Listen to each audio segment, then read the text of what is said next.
I think it was first and foremost. I think when you talk about FA Cups finals, when you're a kid and you're playing in the park, or you're at school and you're playing in the playground, it was never about winning the league. It was always about winning, lifting the FA Cup. That was like a school kid's dream.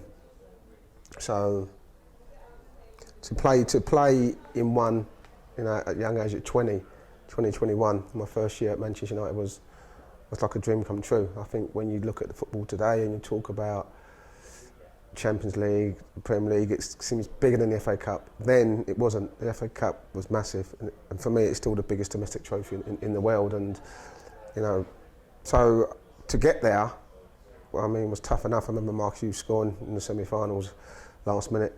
So to get there was great. Was nervous, and you got to think, I wasn't playing in my position. I grew up being a centre midfield player, but I couldn't get into the Man United team as a centre midfield player, so I actually played right back. Hence my award number 2 on my shirt.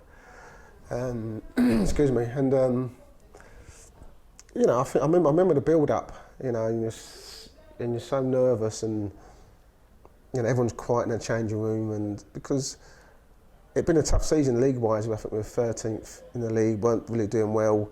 Getting a lot of criticism from the Man United fans and from the press, and so it was tough. So we knew that we had to try and win this game, just to, have a great lift, for the end of the season. And kicked off.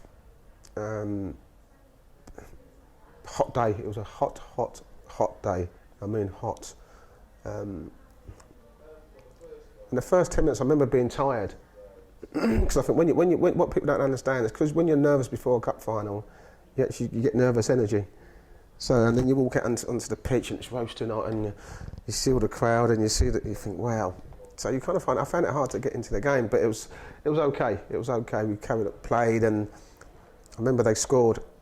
I think it was Gary O'Reilly scored. I think it was at the far post, which was a bit of a shock because we were massive favourites to win that game, and rightly so, because we probably had the best players. So when they scored, it was a major lift for them.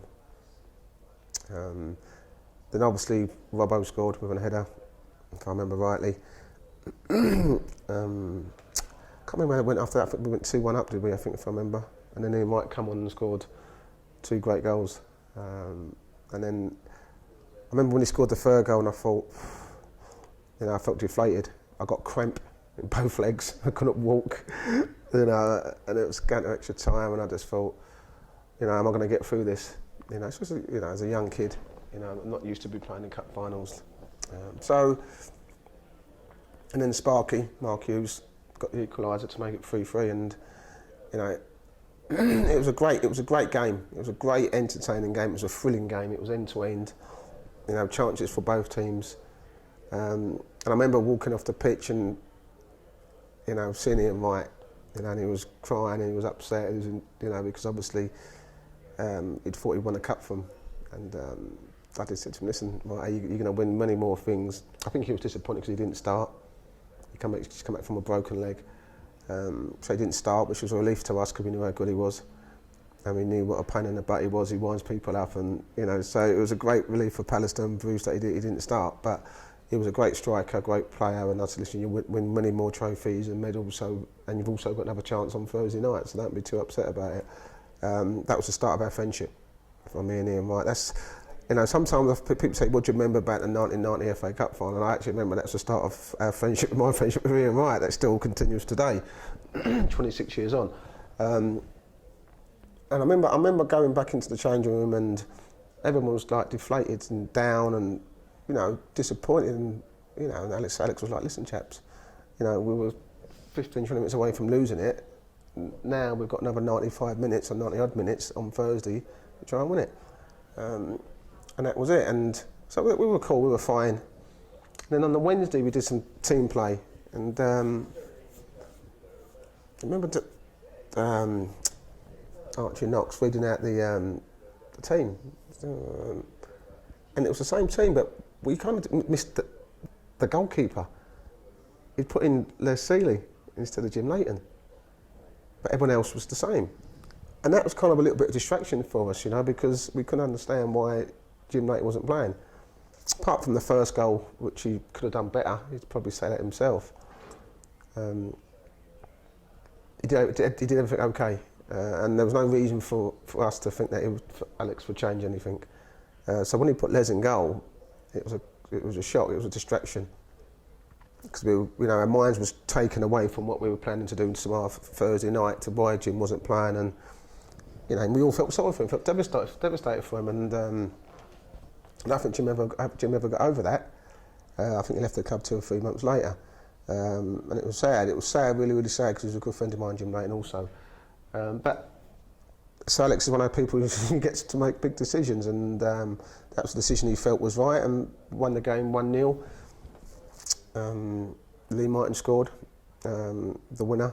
It's funny, you know what's funny, Lee, where I live up in the northwest, Lee Martin lives just around the corner from me, and we go to this pub, and he sits there, and I go to this same pub, and we sit there, and people come to me and say, Paul, can I have an autograph, can I have a photo? And no one even knows who he is, and it's amazing to think. And I said it to my mate, I said, just see the email that? I said, he won us the FA Cup in 1990, and no one knows who he is. And I said, it's so sad, but that's the way life is. But it was a great goal, great finish. The game itself wasn't great. I think it was very physical. I think the orders from the Crystal Palace staff was to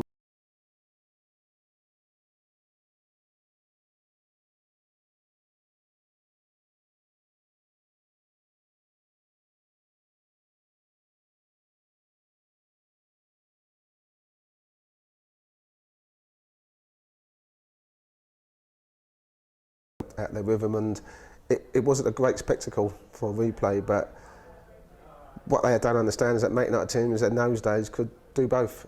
We could mix it if we had to be aggressive.